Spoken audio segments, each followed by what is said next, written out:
Feeling I'm good? super high right now. Not high like that though, but the vocals are kind of hot. What's up, Tim? Hey, what's up, bro? How you doing? I'm good, man. I'm good. You excited? Man, we about to do this thing, huh? We really about to Are do we this thing. about to actually like It's put our thoughts crazy. out there? Just know, It's hey, crazy. we can't get fired over this. I mean, I'm just saying, listen, hey guys, don't take folks that do podcasts for granted. Mm-mm.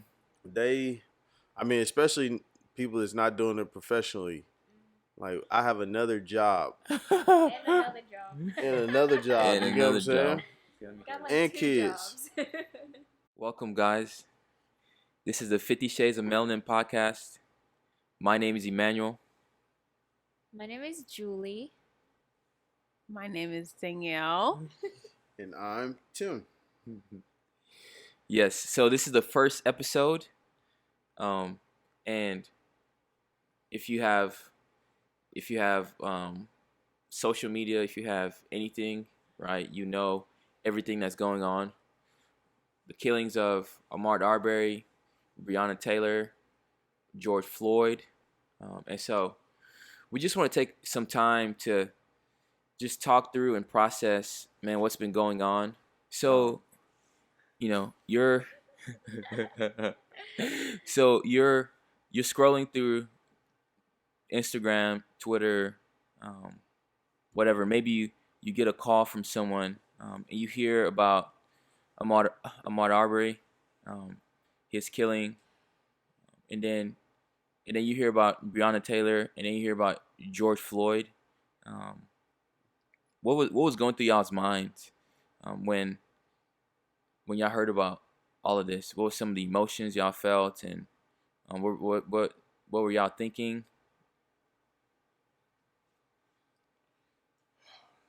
Yeah, I'll go first. So I remember with Ahmaud Arbery, I remember um, Danielle showing me the article, and so kind of backstory in light of just articles and not seeing videos. I remember watching Alton Sterling get killed on a video, um, and man, that messed me up. I mean, literally messed me up. And part of it, I remember thinking, there's no way this cop is gonna go free. I remember thinking that, and also being so traumatized about just seeing that happen. Um, and it really messed me up. And so, in a lot of ways, I've kind of said I'm not gonna watch, these videos. And so, but anyways, Danielle showed me the article, um, and I was reading it, and I remember posting that he got lynched. Mm. I remember posting that he got lynched. Um, and then uh, George Floyd. I don't remember much about Breonna Taylor, but I remember with George Floyd. Right before that, that was the whole incident in New York with the lady who was threatening the guy that he was going to call the cops. Yeah. Um, and essentially her acknowledging that she knows what's going on. Mm. That was a vicious threat of her saying basically what and what came to my mind was Emmett Till. Mm. Was Yeah. Emmett Till was a 14-year-old boy from Chicago that was spending time with his family down south, and a white woman accused him of whistling at her, and basically, he got brutally murdered, shot in the face with a shotgun, and all kinds of stuff. And so it made me think about that, and it made me think about just all the other black guys who've been falsely accused. Essentially, Like she said there's an African American man, right? Yeah. Kind of She knew what she threatening was me. doing. Chilling. She knew what she was doing. And so then that happened, and I was on Twitter, and I saw George Floyd, and I watched maybe 10 seconds of it. Mm. And I remember watching it 10 seconds, closing it, sending it to our group, and I didn't say anything. And I part of the reason why I didn't know what to say was because I remember how, strangely enough, how hopeful I was in the conviction of a police officer with Alton Sterling, Mm. and I was just lost. I was just like, I don't know what's gonna happen. And all I knew was, reading the article, I was like, they're lying. They were talking about resisting arrest. I was like, that's a lie. And I didn't even see the video. And I just knew that wasn't true. And so, or they were talking about he died in the custody of the paramedics and all that. And so I just remember being just at a loss of words. And just the combination of everything that had happened over the probably last 3 weeks, I was just lost. And so that was me. That's how I felt. I had nothing to say, no words to say. I had nothing. Yeah. I cannot watch any video of I'll even start any person dying, right? It's not even a black man, white, black man, black woman, like it's any human being who's made in the image of God who dies and it's video recorded for everyone to see. I cannot pull myself to watch that. I have watched maybe 2 videos years ago of people getting killed by the police. Just to wrap my mind around what in the world is going on. Is this for real? Honestly, is this for real? And when I saw that years ago, I was like, I can't do this anymore. It is literally traumatizing to see someone die, and especially to see someone die when they're running away, when it's like, what is going on? It makes no sense. And so, yeah, for Ahmaud, I saw no video footage. I actually stumbled upon an article written about what happened to him. And this was a little bit, probably a week or so before it really kind of got out on social media. And I told Tim about it, shared it with him. I said, Tim, this black guy got killed just jogging. Like, this stuff is starting to kick back up again. And then hearing about Breonna Taylor, I mean, I honestly have not processed that at all. Because the idea of someone busting into your home and then in the middle of the night, and then it's literally like, how do you explain that? It's crazy. How do you explain that? And so with George Floyd, I saw the screenshot that Tim sent through a text message of George Floyd on the ground, and that was really all. I mean, that was all I needed to see to know that this is not right. And just the brutality and the viciousness and the sheer hatred that cop had on his face was something that you really can't process, right? I mean, obviously we all know we're sinful, right? We have this sin nature, but to see it out like that is just, it does something to you. And this was coming right off of seeing the video of the woman calling the cop on that black guy in the park, Christian Cooper. And that gave me chills in my bones, honestly, because had he not video recorded her and got it documented of what was happening, the same thing could have happened to Christian Cooper. The same thing. And the chilling thing is, like Tim said, is she knew that she could use her power of saying on a telephone and escalating her voice how she did. It was so calculated. It was so chilling that people use their power because they can. And so processing all that, I mean, I've been through thinking about Tim, my husband who's a black man, our 2 sons who will one day be black men. Like, they have to live in this world where there's this, it feels like this extra added threat on top of everything else in life. And so, yeah, I mean, I think I've tried to process it, but at the same time I haven't, because it's almost like PTSD for real. Like it is traumatizing to know that there are people out here getting treated. We were talking about this the other day. Animals get treated better than black people who are getting detained or walking, jogging. Like literally, there are people out here that treat animals better than they treat black people, and so that is disturbing. Especially when at the core we're all humans. Like there is no that whole race thing. I mean, honestly, it needs to be chopped down, because that is what feeds into this lie that I am better than you, can treat you better, can treat you worse because of this hierarchy. Yeah. Yeah. Yeah. Oh gosh.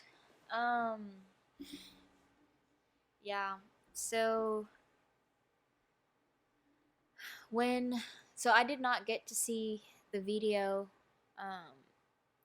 of Ahmad's situation. But I remember hearing about it, and like I was really angry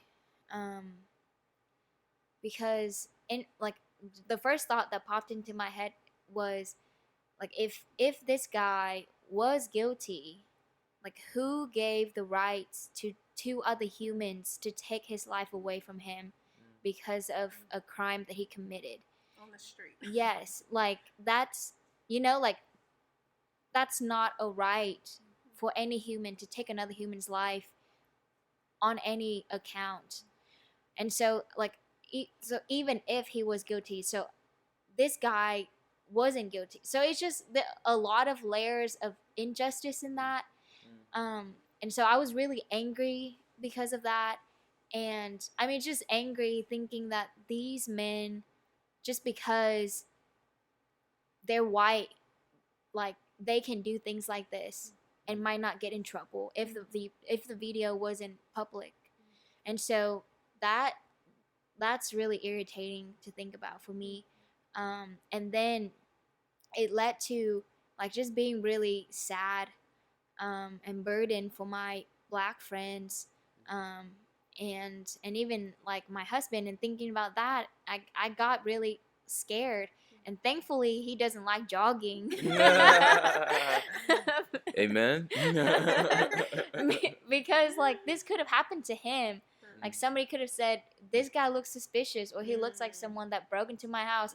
I'm gonna shoot him because I can't in this country. And so it was just a lot of emotions that are not holy, like I can say that. And so I was it was a mess. And then so I actually learned about Brianna after George Floyd's situation. And I got to see the video when the police kneed him down to death. And I remember like just crying. Like I I I don't even know what, like, how to think at such a sight. Like I he wasn't resisting of being detained. And the news said that after 4 minutes of being kneed, he stopped breathing, and the cop still kept his knee on his neck for like 8 or 9 minutes until the ambulance got there. And so that just set, like, I don't even know what I felt. Like I don't think anger like was the level that I felt towards that situation. Like I felt like I wanted to jump into the screen and like beat the police down. And just hearing the people on the sideline begging for his life, like that. Yeah, that was really sad. That was really heartbreaking and disturbing and all the other things. Um, and this is not related, but after all these situations, like I really consider adding curse words into my vocabulary from now on, because I can't use normal words to describe how I feel about these situations. Um, uh, uh, yeah, and is so this probably a minor detail to a lot of people, but I noticed that, like, when that police was kneeling down George Floyd, there was an Asian American police who was holding back the crowd, and I mean, I don't even know what to say to that. Like, he's in it. He's in it. You know, like, and so it's just, it broke my heart, just in light of, I mean, I don't, this is the whole thing of what I've experienced my whole life from my Asian family, and friends, of just taking part in this systemic racism, and so seeing that on screen, like, it's really heartbreaking, and it triggered a lot of anger in me, and like resentment too, towards towards Asian people. um yeah yeah, and then I mean, the Brianna situation almost did not sound real to me. Like, I don't know if there's a video out there. Like, I would love to see it, because it sounded not real. Like a movie. yeah, like how can someone just break into someone's house thinking that they're chasing a criminal, and that that person is in bed sleeping, and they just straight up did not ask questions, just shot them dead. Like, that that sounds like a drama show, you know? Like, that's not even, that should not be a real thing. Like, I don't know. I did not process that either, because it did not sound real. Like, how can that even happen? Um, but yeah, like, I don't know. I've just been really angry, and I was telling Emmanuel this, like, I think this past month of these situations that happened was the first time that I really experienced and processed these things, because the past times that these big, like, incidents happened, I was in Vietnam, and I did not know, like, what was going on. And so this is like my first, and even experienced it on an intimate level because of my friends and my family. And I I'm so tired of these emotions that I'm constantly feeling every time that I talk about it, every time that I think about it, every time that I hear something insensitive speak about it. And so, and like, for me to be like not directly affected, to feel this way after 1 month of experiencing this, I can't even imagine, like, my Black friends and family who, the day that they were born, they had to know that there's a target on their back, and they had to learn that this country, this world, wasn't built for them by human hands, of course, but like learning these things, and learning that there are certain things that they cannot do because that will threaten their life. Like, their whole lives, they've been, like, I can't even imagine how exhausting and just not right, like, that they have, like, that y'all have to go through this. Like, I don't know. Yeah, so I'll stop there. It's a lot. That's a lot.